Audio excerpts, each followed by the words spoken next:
Welcome back to Dark Corners Streaming. At the climax of Sergio Leone's 1966 masterpiece, The Good, the Bad and the Ugly, Eli Wallach, Lee Van Cleef and Clint Eastwood face off at the centre of the vast circular cemetery of Sad Hill, designed by Leone's brilliant art director Carlo Simi. On paper, it was simple. The three of them walk into a cemetery. They have a duel. One of them dies. On film, backed by Ennio Morricone's extraordinary score, it is one of the greatest cinematic gunfights, even though the protagonists barely move.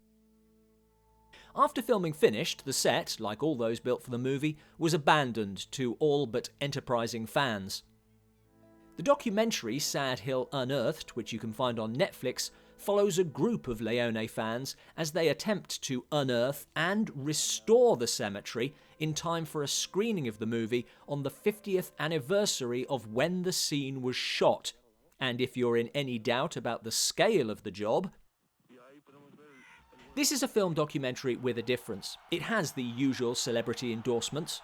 You want to feel like you're involved in something that has shaped your life. Notably from James Hetfield of Metallica, who have used Morricone's score as their walk-on music for over 30 years. It has the making of history, presented by experts like Christopher Frayling. So he's gone from $200,000 to $1.3 million in 2.5 years. And of course, it has some of the people who were there, from the Spanish soldiers who acted as extras and built the cemetery, Cogieron a casi todos y nos llevaron aquí al cementerio a hacer las tumbas. to Morricone, I temi principali sono stati registrati prima. and even Clint Eastwood himself. I had no idea what the cemetery was going to look like. But the backdrop to this is this incredible project. Así que decidimos que había que hacer el esfuerzo y volver a recuperar el cementerio. Part restoration, part archaeology, as they uncover the original stones on which the actors stood. And every time there is a wide shot, we are floored again by what they have taken on. And yet people flocked to help.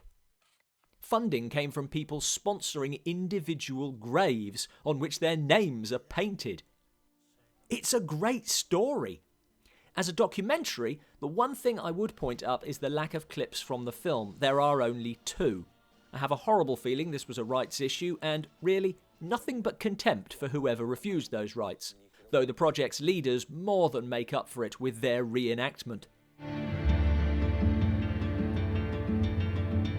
On the face of it, this is a documentary about the making of a great film by a great director who, even today, struggles for recognition as an artist. Why don't you people take Leone more seriously? Alongside this borderline insane project, but it's about more. Es un lugar que es mágico. Es un lugar mágico. This is about cinema and the passion that can be invested in a film you love. No dura más de 10 minutos, pero son los 10 minutos más emocionantes de mi vida. If you're a film fan, chances are there is a film you would do this sort of thing for. And the journey to that place is almost more important than getting there.